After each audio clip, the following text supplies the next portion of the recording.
Alright, y'all, chapter 6. It's raining a little bit, so I gotta kind of speak up a little bit. And I probably don't have to speak up too much. It's a good phone. It's good at capturing your voice pretty well. So, anyway. And so chapter 6. The youth awakened slowly. He came gradually back to a position from which he could regard himself. For moments he had been scrutinizing his person in a dazed way, as if he had never before seen himself. Then he picked up his cap from the ground. He wriggled in his jacket to make a more comfortable fit, and kneeling replaced his shoe. He thoughtfully mopped his reeking features. So it was all over at last. The supreme trial had been passed. The red, formidable difficulties of war had been vanquished. He went into an ecstasy of self-satisfaction. He had the most delightful sensations of his life. Standing as if apart from himself, he viewed the last scene. He perceived that the man who had fought thus was magnificent. That the man who had fought thus was magnificent. He felt that he was a fine fellow. He saw himself even with those ideals which he had considered as far beyond him. He smiled in deep gratification. Upon his fellows he beamed tenderness and goodwill. "Gee, ain't it hot, hey?" he said affably to a man who was polishing his streamy face with his coat sleeves. "You bet," said the other, grinning sociably. "I never seen such dumb hotness." He sprawled out luxuriously on the ground. "Gee, yes, and I hope we don't have to fight no more fighting until a week from Monday. And I hope we don't have no more fighting until a week from Monday." There were some handshakings and deep speeches with men whose features were familiar, but with whom the youth now felt the bonds of tight hearts. He helped a cursing comrade to bind up a wound of the shin, but of a sudden, cries of amazement broke out along the ranks of the new regiment. "Here they come again! Here they come again!" The man who was sprawled upon the ground started up and said, "Gosh!" The youth turned quick eyes upon the field. He discerned forms begin to swell in masses out of a distant wood. So he seen men forming. He again saw the tilted flag speeding forward. The shells, which had ceased to trouble the regiment for a time, came swirling again and exploded in the grass or among the leaves of the trees. They looked to be strange war flowers bursting into fierce bloom. The men groaned. The luster faded from their eyes. Their smudged countenance now expressed a profound dejection. They moved their stiffened bodies slowly and watched in sullen mood the frantic approach of the enemy.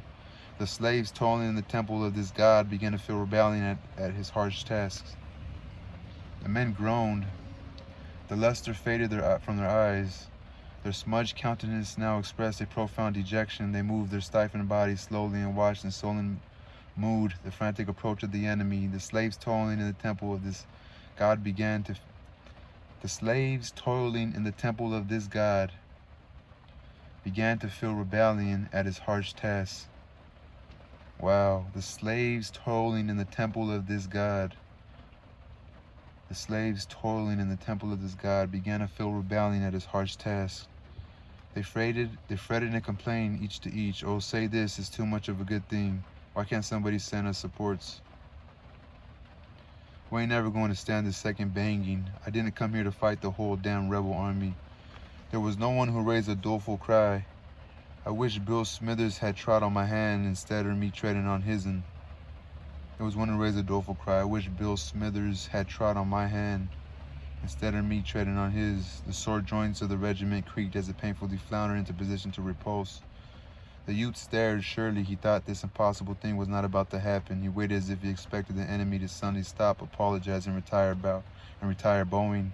It was all a mistake. But the firing began somewhere on the regimental line and ripped along in both directions. The level sheets of flame developed great clouds of smoke that tumbled and tossed in the mild wind near the ground for a moment, and then rolled through the ranks as through a gate. The clouds were tinged an earth-like yellow in the sun's rays, and in the shadow were a sorry blue. The flag was sometimes eaten and lost in this mass of vapor, but more often it projected, sun-touched, resplendent. Into the youth's eyes there came a look that one can see in the orbs of a jaded horse. His neck was quivering with nervous weakness, and the muscles of his arms felt numb and bloodless. His hands, too, seemed large and awkward, as if he was wearing invisible mittens, and there was a great uncertainty about his knee joints. The words that the comrades had uttered previous to the firing began to recur to him. "Oh, say, this is too much of a good thing. What do they take us for? Why don't they send supports? I didn't come here to fight the whole damn rebel army." He began to exaggerate the endurance, the skill, and the valor of those who were coming. He began to exaggerate the endurance, the skill, and the valor of those who were coming. Himself, reeling from exhaustion, he was astonished beyond measure at such persistency. They must be machines of steel. It was very gloomy, struggling against such affairs, wound up perhaps to fight until sundown.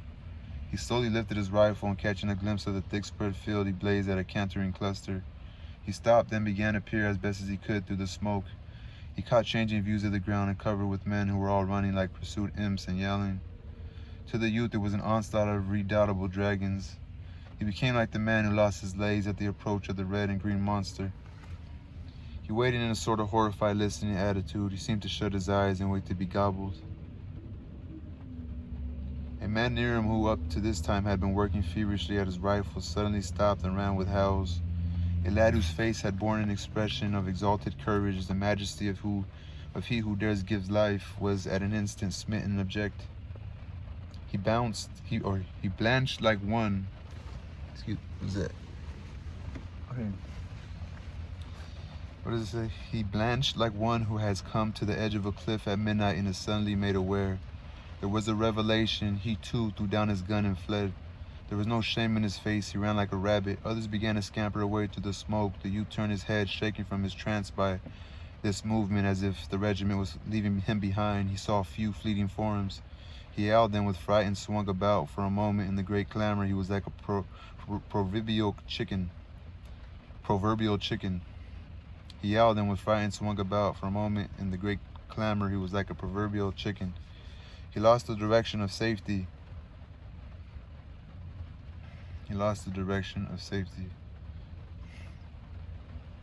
Destruction threatened him from all points. Directly he began to speed toward the rear in great leaps. His rifle and cap were gone. His unbuttoned coat bulged in the wind. The flap of his cartridge box bobbled wildly, and his canteen by its slender cord swung out behind. On his face was all the horror of those things which he imagined. The lieutenant sprang forward, bawling, and the youth saw his features wrathfully red and saw him make a dab with his sword. His one thought of the incident was that the lieutenant was a peculiar creature to feel interested in such matters upon this occasion. He ran like a blind man. 2 or 3 times he fell down. Once he knocked his shoulders so heavily against a tree that he went headlong. Since he had turned his back upon the fight, his fears had been wondrously magnified. Death about to thrust him between the shoulder blades was far more dreadful than death about to smite him between the eyes. When he thought of it later, he conceived the impression that it is better to view the appalling than to be merely within hearing. The noises of the battle were like stones. He believed himself liable to be crushed. As he ran on, he mingled with others. He dimly saw men on his right and on his left, and he heard footsteps behind him. He thought that all the regiment was fleeing, pursued by these ominous crashes. In his flight, the sound of these following footsteps gave him his one meager relief. He felt vaguely that death must make a first choice of the men who were nearest. The initial morsels for the dragons would be then those who were following him, so he displayed the zeal of an insane sprinter in his purpose to keep them in the rear. There was a race. As he leading, went across a little field, he found himself in a region of shells. They hurtled over his head with long, wild screams. As he listened, he imagined them to have rows of cruel teeth that grinned at him. Once one lit before him in the vivid lightning of the explosion effectually barred the way in his chosen direction. He groveled on the ground and then, springing up, went careering off through some bushes. He experienced a thrill of amazement when he came within view of a battery in action. The men there seemed to be in conventional moods. Altogether unaware of the impending annihilation, the battery was disputing with the distant antagonists, and the gunners were wrapped in admiration of the shooting. They were continually bending in coaxing postures over the guns. They seemed to be patting them on the back and encouraging them with words. The guns, stolid and undaunted, spoke with dogged valor. The precise gunners were coolly enthusiastic. They lifted their eyes every chance to the smoke-wreathed hillock from whence the hostile battery addressed them. The youth pitied them as he ran, methodical idiots, machine-like fools. The refined joy of planting shells in the midst of the other battery's formation would appear a little thing when the infantry came swooping out of the woods. The face of a youthful rider who was jerking his frantic horse with an abandon of temper he might display in a placid barnyard was impressed deeply upon his mind. He knew they looked upon a man who presently who would presently be dead. 2, he felt a pity for the guns standing 6 good comrades in a bold row. He saw a brigade going to the relief of its pestered fellows. He scrambled upon a wee hill and watched it sweeping finely, keeping formation in difficult places. The blue of the line was crusted with steel color, and the brilliant flags projected. Officers were shooting.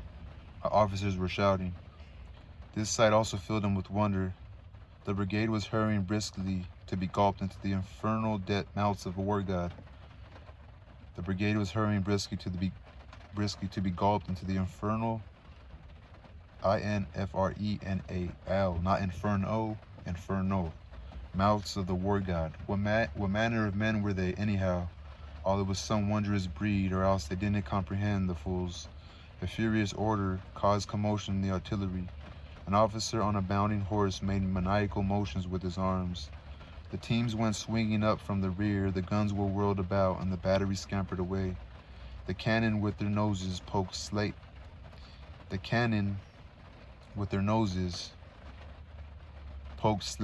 at the ground, grunted and grumbled like stout men, brave but with objections to hurry. A furious order caused commotion in the artillery. An officer on a bounding horse made maniacal motions with his arms. The teams went swinging up from the rear, the guns were whirled about, and the battery scampered away. The cannon with their noses poked slantingly at the ground, grunted and grumbled like stout men, brave but with objections to hurry. The youth went on, moderating his pace since he had left the place of noises. Later he came upon a general of division seated upon a horse that pricked its ears in an interested way at the battle. There was a great gleaming of yellow and patent leather. About the saddle and bridle. Talking about his horse. The quiet man astride looked mouse-colored upon such a splendid charger. A jingling staff was galloping hither and thither. Sometimes the general was surrounded by horsemen, and other times he was quite alone. He looked to be much harassed. He had the appearance of a businessman whose market is swinging up and down. The youth went slinking around this spot. He went as near as he dared, trying to overhear words. Perhaps the general, unable to comprehend chaos, might call upon him for information, and he could tell him. He knew all concerning it. Of a surety, the force was in a fix, and any fool could see that if they did not retreat while they had opportunity, why, he felt that he would like to thrash the general, or at least approach and tell him in plain words exactly what he thought of him to be. It was a criminal to stay calmly in one spot and make no effort to stay destruction. It was criminal to stay calmly in one spot and make no effort to stay destruction. He loitered in a fever of eagerness. For the division commander to apply to him. As he warily moved about, he heard the general call out irritably, "Tompkins, go over and see Taylor and tell him not to be in such an all-fired hurry. Tell him to halt his brigade in the edge of the woods. Tell him to detach a regiment. Say I think the center'll break if we don't help it out some. Tell him to hurry." A slim youth on a fine chestnut horse caught these swift words from the mouth of his superior. He made his horse bound into a gallop almost from a walk in his haste to go upon his mission. There was a cloud of dust. A moment later the youth saw the general bounce excitedly in his saddle. Yes, by heavens they have, the officer leaned forward. His face was aflame in excitement. Yes, by heavens, they'll have held him. He began to blithely roar at his staff. Well, wallop him now. Oh, well, or we'll wallop him now. We've got him for sure. He turned suddenly upon an aide. Here, you, Jones, quick, ride after Tompkins. See Taylor, tell him to go in everlastingly like blazes, anything. As another officer sped his horse after the first messenger, the general beamed upon the earth like a sun. In his eyes was a desire to chant a paean.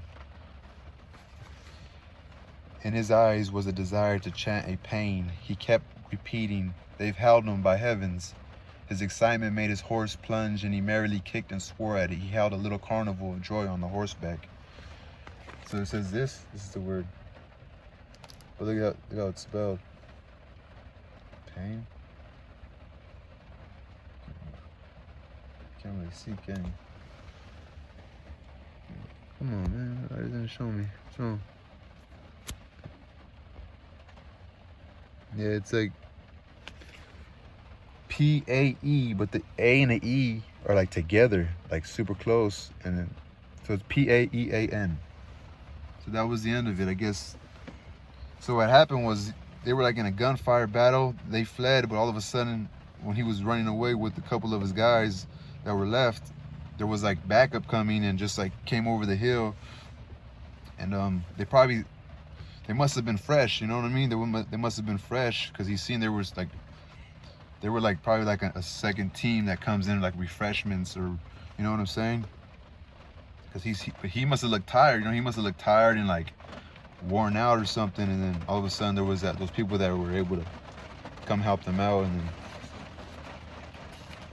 so they must have seen them outnumbered and stuff. So that was chapter 6. I gotta keep going.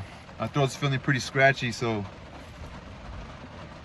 I wish I had some tea or something. Peace, y'all.